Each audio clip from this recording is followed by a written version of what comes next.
And now for the Woman of the Hour. Orly Amor is an international professional speaker and executive coach to influential corporate leaders. In addition to being a great public speaker and a great networker for the past 10 years, she has helped public speakers create their business model for public speaking. Orly Amor is a business consultant and coach with a focus on working with professional speakers as well as business leaders who use public speaking to expand their visibility as subject matter experts and helping them to increase their networking skills and giving them what she calls business in a box for public speakers. Orly, you ready to rock this? He's ready. I'm doing amazing. Thank you so much for taking time out of your schedule, training these public speakers to be better messengers and really transform the world. We appreciate you coming on here to share with our audience today. Thank you, thank you, thank you. Thank you, thank you. Absolutely, absolutely. So we're going to dive right into the theme of the day, and today's theme is patterns and paradigms. So, Orly, how have you showed up with this concept of patterns? How has it made a difference in your life? How have you had to understand the patterns that are going on in your life to create new paradigms, to show up, to shift, to evolve, to become your greatest possible self? I love it. This is great. I'm all about the paradigm shift. I'm actually called the paradigm shifter. Wow. So that is very cool that you mentioned that. I mean, everybody has a story, I guess, Yeah. with that they've gone through, whether it's in business or personal. And at one point or another, I guess we do shift, and Mm, that's what takes us away from the patterns and the stagnant way of being, because mm, sometimes we're just stuck in a rut. That's sometimes how we feel as business owners. It's like, okay, is this going anywhere? yeah. But personally, I have had my own story. I don't know if I should share that immediately, but sometimes it's a shocker. Yeah. And Why um, don't you share a little bit more about what you're working on today, and then we'll dive okay, into the that's journey, fine. juicy journey. So, what am I working on today? I Yeah. am a multipreneur. I don't know. Some people call themselves like serialpreneur, but Uh-huh. I just don't like the serial part because it's serial killer and it doesn't Right. sound very good already. Right. So, multipreneur. I have a couple of companies. One of them is the coaching and the speaking, of course. Uh-huh. And one of them is the Health and Wellness Network of Commerce, which is a platform for health and wellness professionals, practitioners, service product providers to network with corporate professionals. We have Very cool. 45 or so chapters around the world. We Wow. are in 6 countries and 11 states. We just opened Wisconsin. I'm like super excited. Great job. Yeah, and the one last thing that we do is that I do conferences on cruise ships and on land called the Social Wow Factor. Wow. Orly, I know you're all in a involved. mouthful. I know it's like I don't know how to share all this in seconds, but I'm working on it. I'm working on it. So involved. I love it. I love it. So this is amazing, and you're doing all these incredible things, and our audience is, I'm sure, inspired by what you've taken on and what you've already accomplished. And what we're going to do is zoom back a few years or decades to how it all began, how you really started shaping into this powerhouse of a woman who's out there transforming people's lives and really making a difference. Well, thank you so much first for having me because I really do love sharing my message. Um, when I was a child, I mean, so let me start more by in the middle of the road kind of a Sure. thing. I was Sure. in property management for 25 years. And one of my friends who knew my personal story said, I'd like you to come and speak at my women's shelter. And I was not inclined at all. I All right. said, no way, not happening. I speak around the country on property management, but I don't know that I want to tell my story. So I said no categorically. And she called every single day for 3 weeks. I'm making this as short as possible. She Wow. called every single day for 3 weeks, so much so that I didn't even want to answer her calls anymore. And I picked up the phone. I'm like, Liz, what is it going to take for you to stop calling me on this? Because, Mm, I'm about not to answer your call. She's like, well, for you to say yes. And I said, okay, tell me one thing. Why me? There's other mm, people who speak on the subject matter. Why me? She said, well, you have this bubbly personality. We go to networking events. You're always, approached by people. People hug you and they don't even know you. They just, like people just flock to you. You're like a social butterfly. She used those terms. And I wanted you to just, and you're successful, you live a life that most people dream about, so why don't you come and give these women hope. Mm. I said, all right, let me do this. So I hired a coach because I had no clue about motivational speaking. I had every clue of going to seminars and following Tony Robbins around and Les Brown and all the good guys, and Mm-hmm.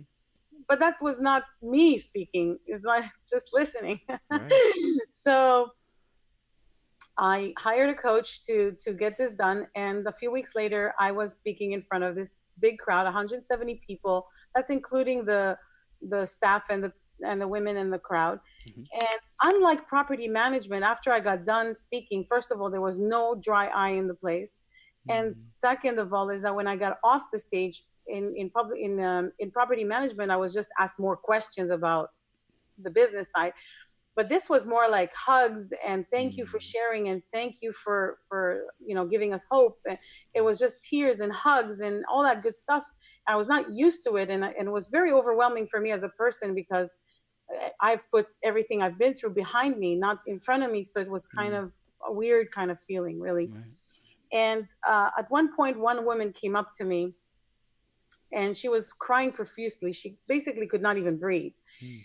and I told her to calm down. So she said, "No, you don't understand." I said, "No, please, sweetheart, you gotta calm down, breathe.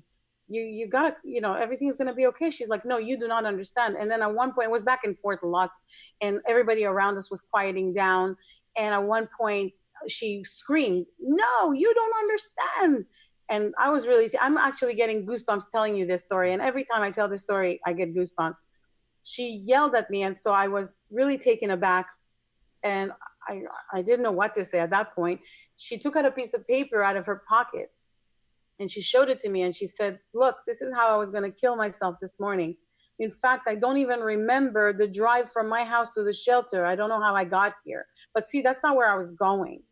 But I heard you speak and now I want to live. I just need you to show Wow. me how." And now we're all bawling. Everybody around us is crying. I'm crying. I couldn't hold it any longer. I mean, I was Mm. holding it for these women, but I couldn't hold it any longer. Mm. And the thought in my head was not like, "Wow, this is cool." No, it was like, "Wow, I just saved a life." Yeah.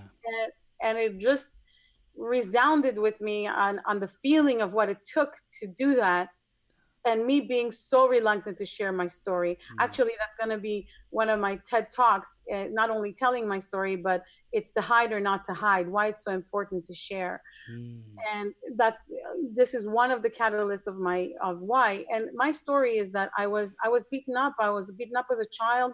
I was molested 4 times before the age of 14. I was raped 3 times, 4 times actually, but 3 times before the age of 22. Twice gang raped within 9 months span, left for dead in very freezing cold. Actually, the doctors don't understand that I actually lived because I would have died from hypothermia and Oh. over 48 hours with no food and no water. That's impossible to survive. Mm. And neither time they could understand why I'm still alive. I had 4 abortions. I gained a morbid amount of weight. I was 428 pounds at my heaviest, and sharing all that with these people, these Mm. women, what I didn't share it in this way, like, oh my God, this is like an 18-second story. It Right. was Totally. more with making points of why to share. Yeah. And that was it. So when I realized the feeling of what it's like to save a life, I wanted to perpetuate that for the Mm. rest of my life. So no more property management. Don't want to hear about it. I Mm. want to speak. And I started my speaking career, and I also learned so much that I created my own mindset mastery program. Mm. And my book that just came out in December is called "The 12 Powers We Hold Within: The Ultimate Mm. Paradigm Shift." Mm. Anyway, that's so how the patterns have changed for me is just letting go of the victim bag was one of the, and letting go of that victim bag often, Mm. because it comes back to haunt you, and Yeah. it comes back as looking like something else, Yeah. you know, in Wow. business or in personal. That's incredible, Orly. What was it that kept you driving and persisting through these challenges as you went through them? Well, for a very long time, I did not speak. 17 years, I kept very silent. I'm one Mm, of those animals that will go behind the barn and just lick my wounds and mm, cry it out and just not tell anyone. I never really told my story. Only right. like two, three people knew the actual thing, and only two, three people actually lived them with me. Mm, So it's very rare for me to talk about it. Then it was right. very rare for me to talk about it. Pushing through is the willingness to live. I think Mm, that life is very precious. I'm surprised, and many people are surprised that I didn't go into drugs or alcohol or went into an insane asylum. I mean, like yeah. seriously, some of the torture that I sustained was could have been something that you would go to a psychologist. I never went to a psychiatrist, psychologist, psychotherapist, whatever. I've never done that. No. I just decided that I wanted to live. And at one point, it's like, when you want to lose weight, you have to have what Tony Robbins called leverage. You got to reach the enough is enough. I can't take it anymore. Mm, And that's the same way you do everything, I think. It's too yeah. bad that we wait till then Mm, to take action. yeah. But that's what kept me persevering is that I wanted to live and I wanted to make a difference. Actually, the first time I got gang raped, I wanted to die. I just Mm, asked God to take me now. The pain was too much. And I think on the second day I was hallucinating already. I just wanted to go. But on the second time it happened, I kind of talked to God this time and said, if you're keeping me alive this time, you better make it a good reason because I mm, don't want to live. I really don't. This is enough. It was even more painful than the first time, and I just didn't want to do it anymore. And so I think that you gotta think of life as a gift, mm. and no matter what happens to you, it's to teach you some lessons. I don't know that I wanted to learn any kind of lessons through this experience, but I think that it just made me stronger in Mm. the willingness to live and to do something with my life. What did you see any paradigms that you had to shift in yourself to get through that, or to open yourself up to become ready and available to be able to share the message? Yes. So that would be the self-talk. Hmm. When you get raped, you feel dirty, you feel unwanted, you think everybody sees a sign over your head that says this person has been raped. You know what I Hmm. mean? Hmm. It's really what you see. Right. And my shift was to not listen to that voice. Hmm. It's still there, by the way. It never goes away. Hmm. It's just a little more dormant. It's just a little more silent. It's more of a hum than a voice that's screaming at you. Right. But you got to train yourself to do that. It's not easy. It's feasible. It's just a matter of choice. It's Hmm. choose to be happy or you choose to be sad. Yeah. And I choose to be happy. Wow. That's amazing. Amazing, Orly. So this is incredible that we can share this part of your journey with you and hear how we can hear it and we can feel it, how much it moves you to be inspired to show up at the level, at the capacity that you're at today. It's said that the people who have the roughest lives and hit that rock bottom moment, when and if they're able to bounce back, when they do it, it's like a rocket, a shooting star, because they get to channel all that pain and frustration and anger and suffering into a new direction, because there's all this stored up, pent up energy. It's like, okay, yeah, that sucked, and what am I going to do about it? And then it's like a man or a woman on a mission to get that message out that nobody should have to go through that. And I'm sure that drives you a lot. So do you ever feel like you're too driven? I've been told that. Yeah. I've been told that. It comes from, when I was a teenager, I was bored easily. Like Mm, I get bored easily, yeah. so easily that I have to be doing something. So if I have nothing to do, I'll create something. It's just Mm, that's what I like. But that drives me. I don't think of it as work. I love it. So too driven. I don't think there's too much of anything because mm, it's only too much to the person that feels that it's too much for them. It's right. a personal thing, right? Mm. Um, if the perception of me doing all that I do is a lot for someone, then it Mhm. is for them. For What me, I what don't would know. you what would you identify it as? What kind of a pattern would you label the amount or the level at? How would you how do you relate to it? So it's like that language that you use. It feels good for you. How do you know? Passion. Uh, Passion. it takes passion Mm-hmm. because I'm sure you've heard this before. If you do what you love and what you're passionate about, you'll never really work a day in your life. So when people That's say, "How was work today?" I'm like, I don't know because I don't work. I have no idea what work is like. I have right. no clue. For me, it's not work because I'm Mm. living my purpose. So Mm.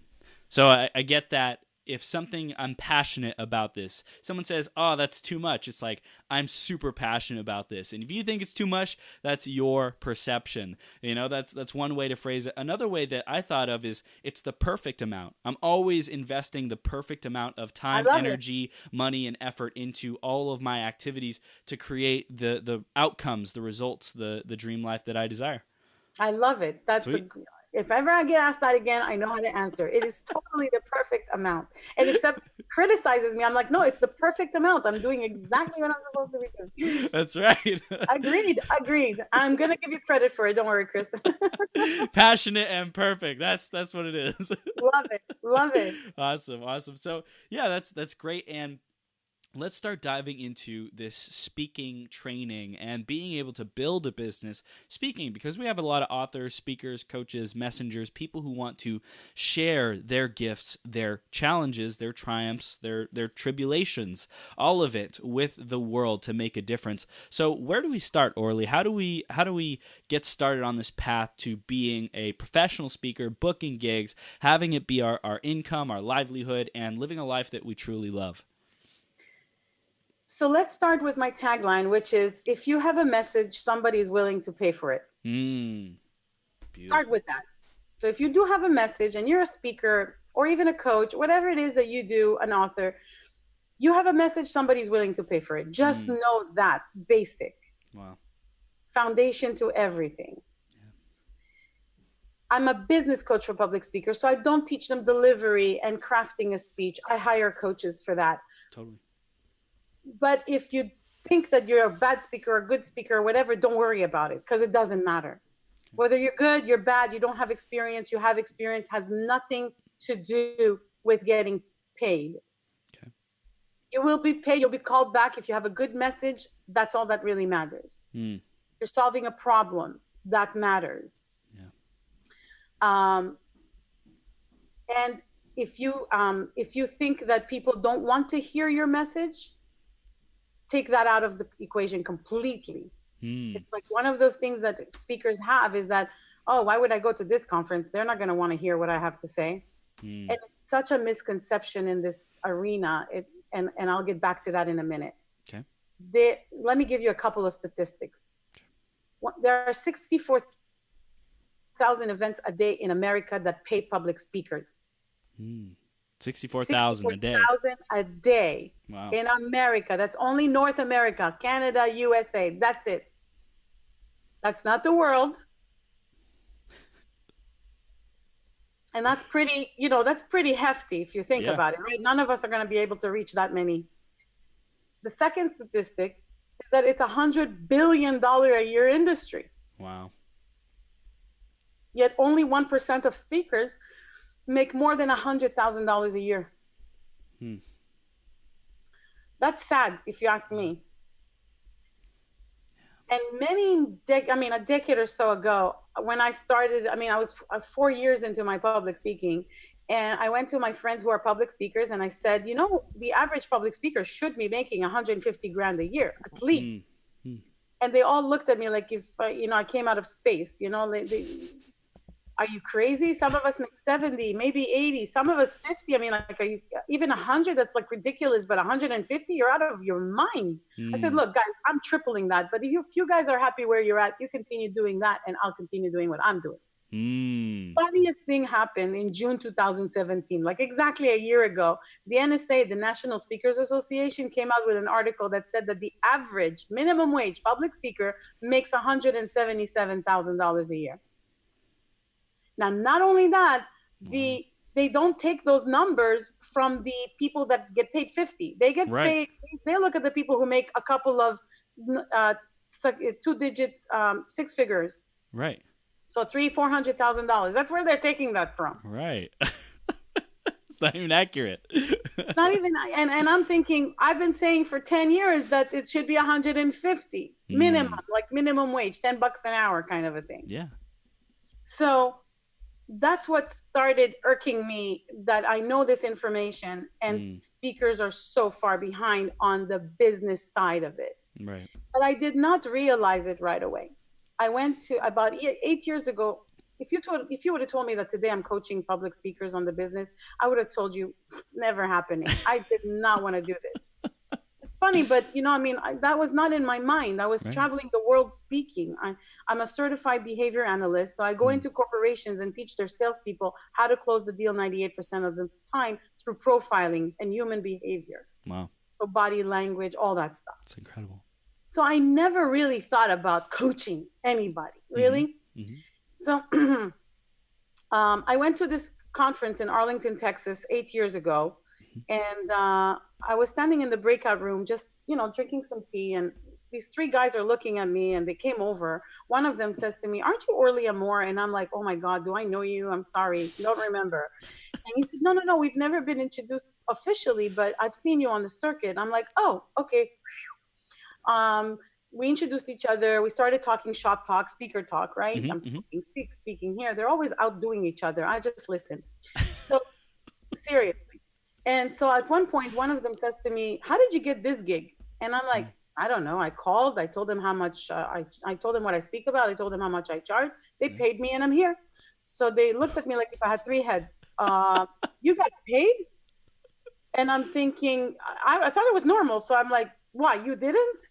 And they're like, "No, we got our expenses paid, but we didn't get paid." I'm like, "Oh no, I got paid and I got my expenses That's paid." right. They're like, "We want to know how you did that." And you know how I like to joke around, right? Yeah. I mean, we met in person. You know how I'm a kidder. Yep. So I say to them, "Well, if I'm going to tell you, I'm going to have to charge you." They look at me straight in the face and say, "Name your price." Wow. And I'm like, "Oh, okay." So I tell this one guy, I said, "Show me your speaker sheet." He's like, "What is that?" I'm like, "Okay, do you sell the flyer or anything to event planners?" He goes, "Oh, you mean a media sheet?" I'm like, "Okay, that'll do." A lot of speakers don't know the difference of how to use these things, but okay, no problem. Show it to me. So he shows me this beautiful, and I have to describe to you that it is professionally, beautifully done. See, I give credit where credit is due. It was looking good. Yes. But I told him it's garbage. So he's like, "What?" And I'm like, "That's garbage." He's like, "Okay, I paid $600 for this thing." And I'm like, "Listen, I know people who paid $1,000 and $1,500 and $2,500 for this thing. You call it thing. Yep. But it's garbage. Nobody's looking at it. It's going straight to the garbage. And if you send it digitally, it's deleted before it looks at it. If that's what it looks like at first glance, it's garbage." Wow. He's like, "Oh my God, why?" I'm like, I gave him a statistic again. There was a survey made on the most stressful jobs in America, 100 most stressful jobs. Number one was cardiologist, with reason. Number 5 was event planner. In between, I think, was cop and fireman and something else. Wow. But number 5 was event planner. That's crazy. It's crazy, right? And you want them to read this? It's a 2-pager gorgeous thing. No, that's not what it's used for, and you're never going to get booked that way. So we had to exchange business cards and so on, and they went on their merry way. I going home, on my way, I don't know what happened, but the universe tends to talk to you in a certain way. It was not raining, there was no snow, no nothing, but I had every freaking delay of mechanical delay and technical delay, and who knows, and I started inventing things in my head. The pilot forgot the keys. Right. I'm like, something happened. But I thought of using my time wisely, so I started writing down and jotting down what I do every day for getting booked as a speaker. Yeah. And to have that knowledge, it's like, okay, how do I do this? It's a science. It's a business, you know? And I wrote it all down, and by the time I got home, I had a list of the things that I do every day, and it looked like a toolbox, so I called it the business in a box for public speakers. That's why the box comes in, where the box, toolbox, box. So kind of funny. I was looking at this and I'm like, this is amazing. So what I do with people normally is like, if you want to play with me for a second, and everybody in your audience, Yeah. just imagine, if you want to close your eyes, but imagine that you and I are going to open a store. We're going to open a front store. It's going to be beautiful. The front door is there. We need a key to the front door. We need the hours and operations on the door. We need maybe an awning with a beautiful, our logo or a name on the door, on the awning. We're going to need a camera system. We're going to need one of those swipey things for credit cards, maybe a cash register. We're going to need insurance for the place, liability. We need a bank account for sure. We do need a bookkeeper because neither you and I or like to do this type of stuff. We prefer giving it to the bookkeeper, right? Mm-hmm. Open your eyes. Did I tell you what we're selling? No. That's the business of public speaking. You understand? Say more. What? Say more.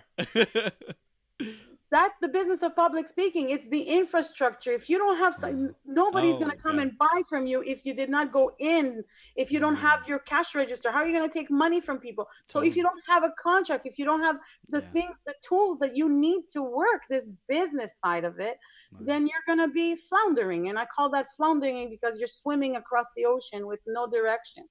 Yeah, another way that I like to refer to it as a hobby versus a business. It is. A business has systems, has standard operating procedures, has everything detailed out, so you can step back and not be the technician, as Michael Gerber in the E-Myth talks about, right? But you can actually be the person who's owning and managing and running everything so that it runs smoothly. So you're just focusing on the speaking or delivering the goods. Right. In the business side of it, it's having a business model, something that you adhere by. See, a business plan is something that you can forecast and have many people look into. Right. But a business model is something you need to follow. Mm-hmm.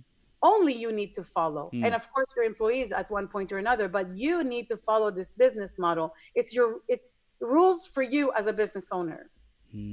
Right? Yes. I mean, I do not put an event on my calendar unless I got the 50% down.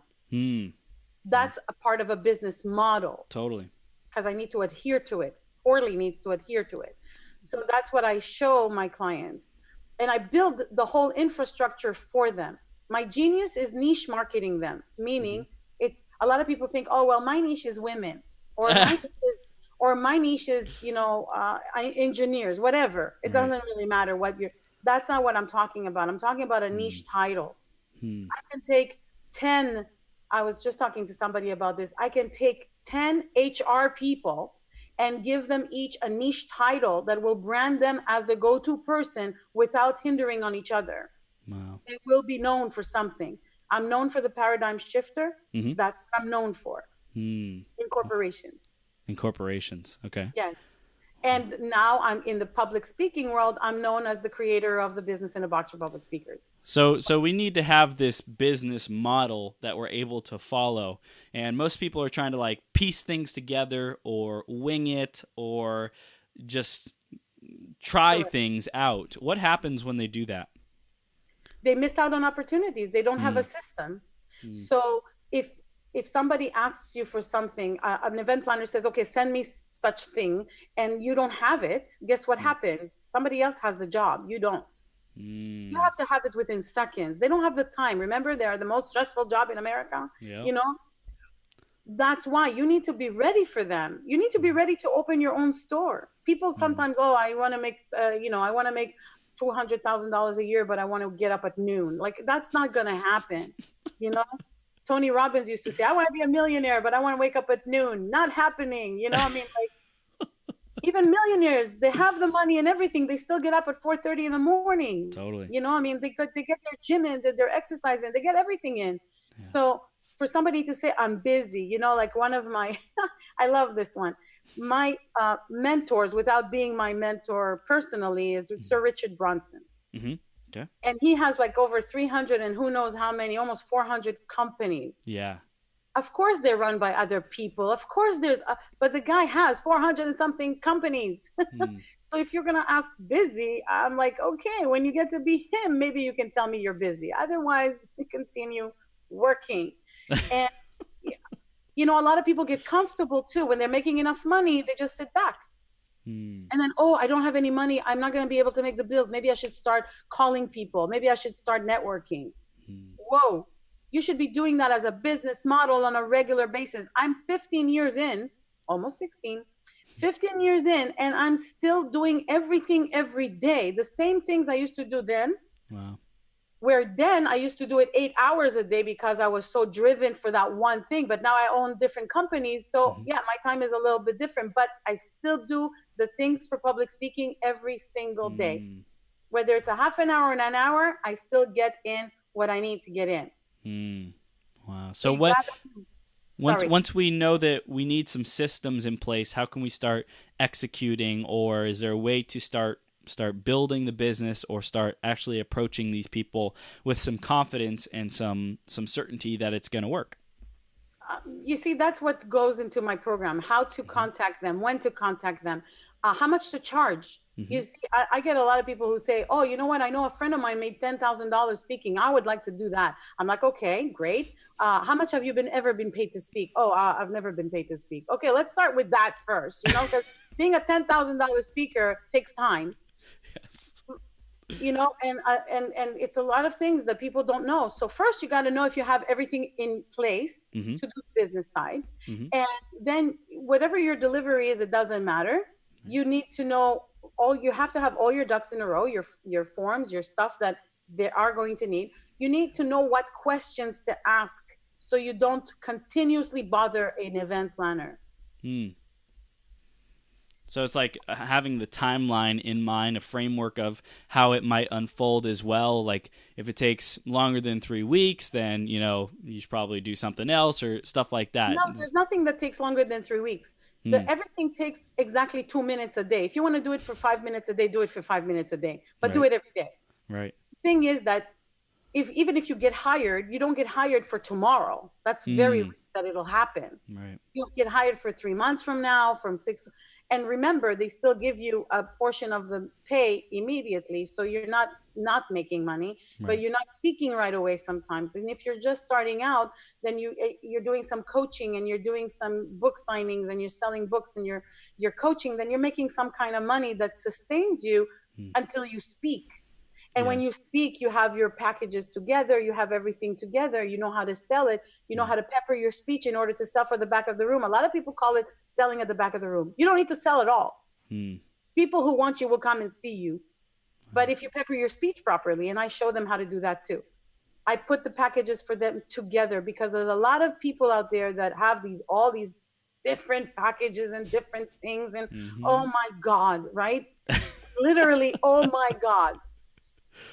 Because you only need to have 3 things. You don't need the laundry list. Right. Like when you speak to event planners, oh, I speak about anything. Really? Speak about this, speak to me about the molecules that are, making the grass grow. Yes, you can speak about it, but you will need to go and educate yourself before doing that kind of speech. So don't say you know until you do really know. So how do we find the event planners who might be interested in what we have to speak about? I'm sure we probably would need to get clear on what our message is first.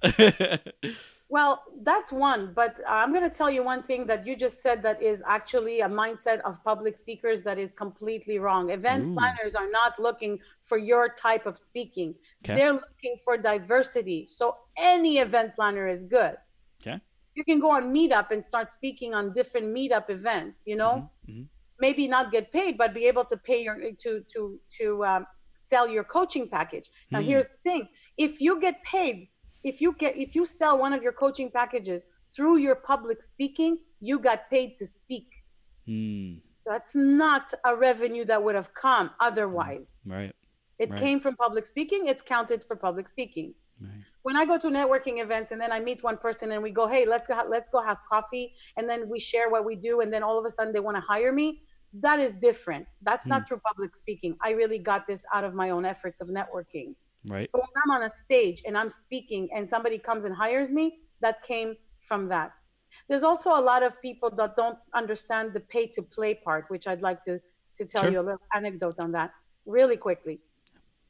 A lot of people frown from pay to play because they don't know how to play. That's the problem. They don't have a business model. They don't know how to do the business. Many moons ago, about 4 years into my public speakings, this lady in Florida said to me, hey, listen, I'm doing an event. I'm only taking 4 speakers. You're going to pay me $2,500 each. And there's going to be about 100 people there. And that's it. I'm only taking 4. I gave her a check for $2,500 that same minute because I wanted to be a one of the 4. Right. But that was me. And I went back to my friends. It was my first time doing this, so I didn't know. And I go around to my friends and I tell them all about it. I'm so excited. This lady just got me. I'm going to speak about, I'm going to speak at this event. There's going to be 100 people there, all that good stuff.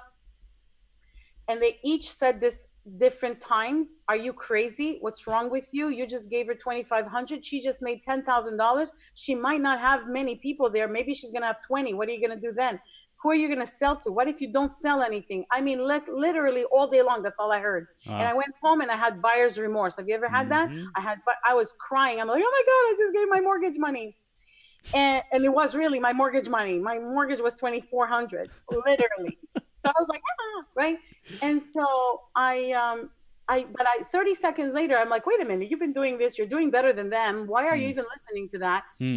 Go ahead and do your best that you know how to do, your business model, do it. And it happened 3 months later where I spoke at this event, and actually she had over 120 people there.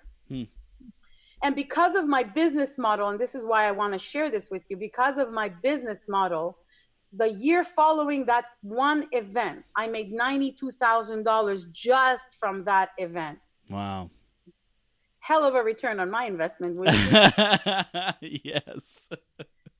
So today, my clients who are not making money yet, I tell them don't pay to play yet. I want you to start making money, getting paid to speak. Right. And then when you have that little kitty that's, hey, you want to do this? Go ahead, pay for it. I went to Norway and paid, $800 to go speak at this women's event. No problem. And I paid my own way and I had a great time. But that's a luxury that you have when you do have the money. Right. But don't start giving out the money. It's like I feel like it's like one of those MLMs, people spend all this money on getting product and blah, blah, blah, blah. And then they don't sell any of it and they're in the whole $30,000. Why would you do that? Right? So a business model allows you to follow a certain standard. And to your point, contacting event planners for what we want, what we think they want us, that they want is not the right mentality. Okay. It's a numbers game. Okay. You will be hired no matter what. You just have to contact enough people to get hired. They are looking for diversity. Why do you think why do you think it's always the same people that make the money in public speaking? Because there's nobody else that's stepping up. Nobody wants to do the work. How many people do you know that call 250 people a day, event planners a day? 250 a day. How many people do you know that do that? That's what I used to do every single day. Dang. Because I wanted it badly enough. Yeah. How badly do people, how badly do public speak? And even when I tell that to my clients, they're like, are you crazy? I can't do that. I have other things to do. I'm like, okay, no problem. Do 50 calls a day. Do 20 calls a day. Do whatever you can. It's not me, it's you. You deal with your time. You deal with but have it every day. Don't skip a day. Don't say, oh, you know what? I'll just do 250 on Friday. Like, really? You're never going to get to it. So I'm telling you that I do every single day, a little bit every day. So if I get my 20 calls in, I'm happy because that's what I've carved out for myself. So is there a directory of event planners that you would recommend? No, because there's 7 ways to get gigs. Okay. And I mean, let's talk about the platforms because there are 7 platforms as well. So there's government entities. Okay. And you'd be surprised how many hire and how much money they have. I'll take an example. A lot. A lot. One of my examples is one of my clients who, when she hired me, she was very, very, skeptical. And hard on me, like super hard on me. And it's not easy to be hard on me because I'm like, no problem, right? Because I know what I'm doing, right? Yes. But she was hard on me, like really. And at one point or another, finally, I do their speaker sheet. So I know what the science behind it is. And so that I teach them that, I show them that, but I do it for them. Mm-hmm. So the day that I had it done for her, I also went one extra mile for her to show her what's available. And I found a government entity that has a budget of $9 billion just for her title. Wow. And I showed it to her. I showed her the entity. And I told her, see, look, and here's where I got the information on how much they have is budget. If you just work that one, you'll be okay for the rest of your life, basically. Right. That's government. No. They are associations, trade associations.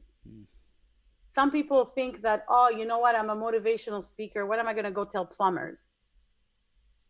What am I going to go tell plumbers? So they can do a better plumbing job, right? But how about finding passion for what they're doing and treating their clients and treating themselves, their family, getting inspired with why they're doing this job, not only for the money. So that's something that can be worked in very many ways in speakers, right? Totally. How about schools and colleges? They get grants of hundreds of thousands of dollars, depending on what school it is. And depending on their level of performance, because that's how they get money from the government. Some schools, I mean, like I had a client that came to me and he goes, oh, I just got hired at this school. I'm going to be paying $1,500. I'm like, that's great. You like that amount?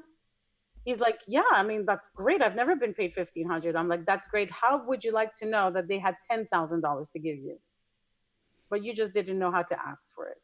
Dang. How do you? That's what I show them. I mean, I'm telling them these things. They're always floored by what I share and what I do. Yeah. Another thing is corporations, but different type of corporations. They're always looking. They have their own events. They have their own thing in-house. They have thousands of employees. They have all kinds of events for their employees. So not only do they need motivational speakers, but they also need an IT person to come and speak. Who cares? But at the end of the day, you know what? I have a client, she talks about sexuality, and she's getting hired all over the place. Wow. But she's the one who used to think the same way you guys do. Totally. Oh, who's going to hire me? It's a little taboo. Why would you know? I'm a what is it? When you are polygamist, like polygamous, yeah. Yeah. Polyamorous. That's what she called. So polyamorous. Really? Who would even think, like, if they're Catholic, forget about it. She's never going to get a speaking gig, right? But why would you go after that? There's 64,000 other ones that can pay you. So go after those guys, Right. She's in England, so she's going after a different market. But I'm just saying, I mean, it is a misconception that speakers have that somebody's not willing to pay for their message. That's why I started with that.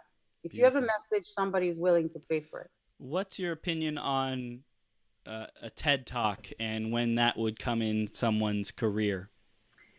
TED Talks are great. I mean, I'm working on one myself, and I've been 15 years in the making and still not had a TED Talk. Right. It's cool. It's something to have on your business card, just like having, I have a bunch of certifications, and I have an MBA, a law degree. I have a few certifications in property management. I have my behavior. So if you put all those letters together, I think I almost have the alphabet. But that does not mean anything to people. Right. I mean, I can, like, here's another thing. Oh, I'll give you a good tip, and that's a tip for everybody out there. Do not put, if you belong to the NSA, if you belong to the National Speakers Association, do not put their logo on your speaker sheet. I don't care if you put it on your media sheet. Do not put it on your speaker sheet. You will not get hired. Wow. Why? Because you're considered a diva. You're also considered broke.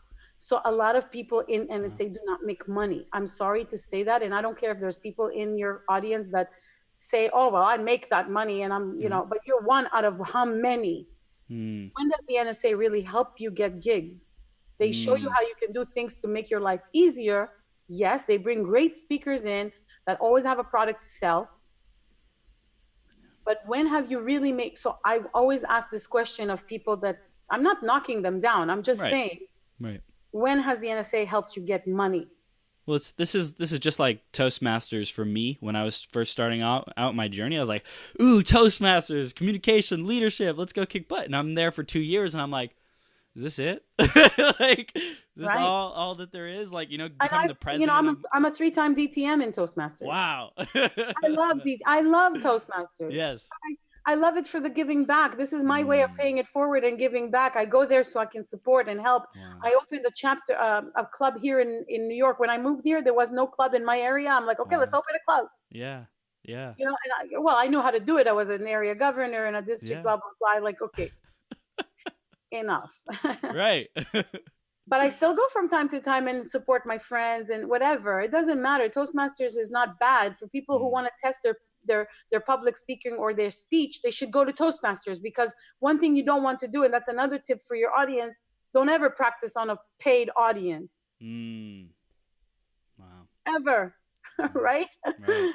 So Right. that's why you go to Kiwanis and you go to the Lions Club and you practice all your speeches there, because they also have a timer. And if Mm, you're over, they'll dang you. Like it's a big bell. I did this once at Kiwanis, and they have this huge bell that they put on the table.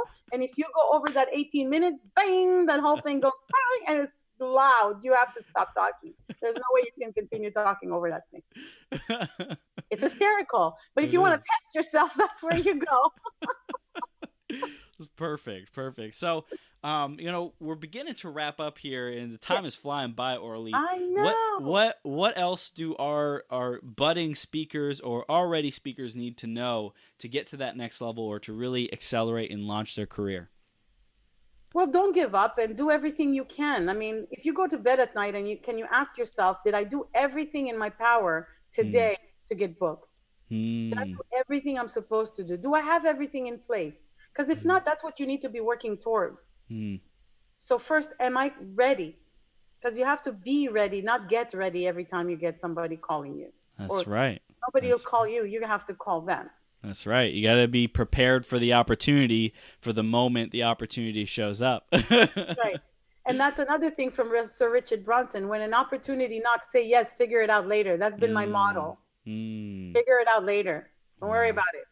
Wow. So beautiful. So, what do you got coming up that our audience can be excited about, Orly? How can they stay connected with you, and what do we want them to do next? Well, there's it's a pay to play, but for those who are Okay. interested, there's the cruise and the land conference are coming up in October, Okay. and I'm really getting geared for that. Super excited. It's called the Social Wow Factor, so they can go on socialwowfactor.com to see either one of the conferences and the dates and so on.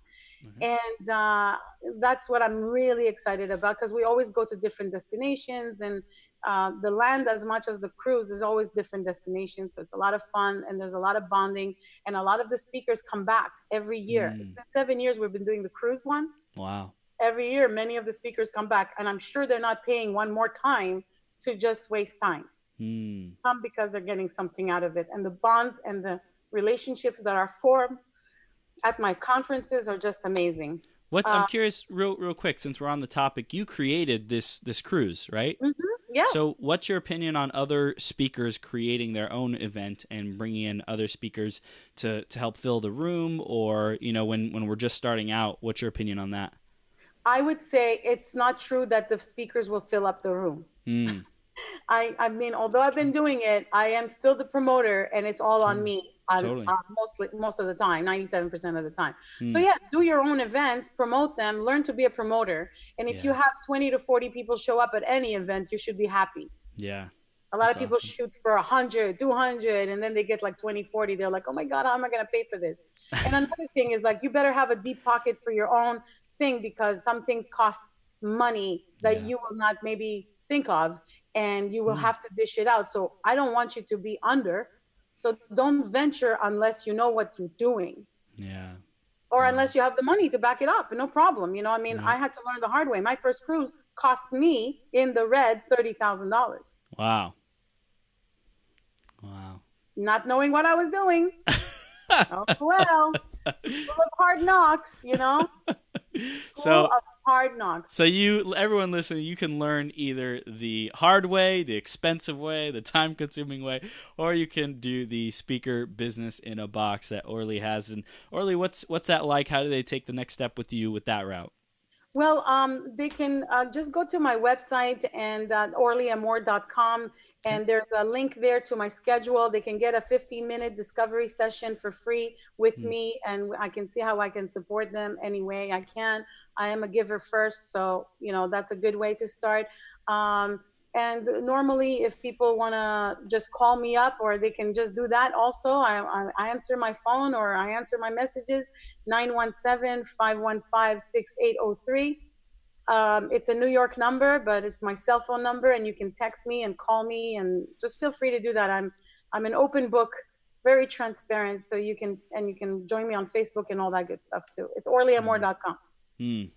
Oh my gosh. I'm excited for everything that you're doing. Already I can see the Orly Award or the Amor Award. Like I am you're going to so create some kind of cool. Oh my amazing god. foundation that's going to change like people's lives and young women, young adults, whoever is going to be able to aspire to be a part of it and get some kind of grants or funding or something like that, cuz Yes, what that's the that's I goal. just feel that kind of like motherly nurturing nature in you that you're going to raise people up. You're awesome. Totally. Thank you for that. You're welcome. You're welcome. So, Orly, you're a superstar, and everyone take that next step. If you're listening right now, find out how you can create your speaker business by using a business in a box. Use a proven framework, proven systems, so you don't have to take all this time, energy, and money to experiment and learn the hard way. Orly has walked the path. She's reaching and extending out her hand to you, offering. It's up to you to take that next step with her. So go to www.orlyamor.com to find out more about that, or give her a call or send her a message, and I'm sure she would love to talk to you. So, Orly, thank you so much for coming on today, and we hope you Thanks have for the having me. best day ever. Thank you so You much. too. Thank you. Thanks, Orly. See you soon. Bye bye.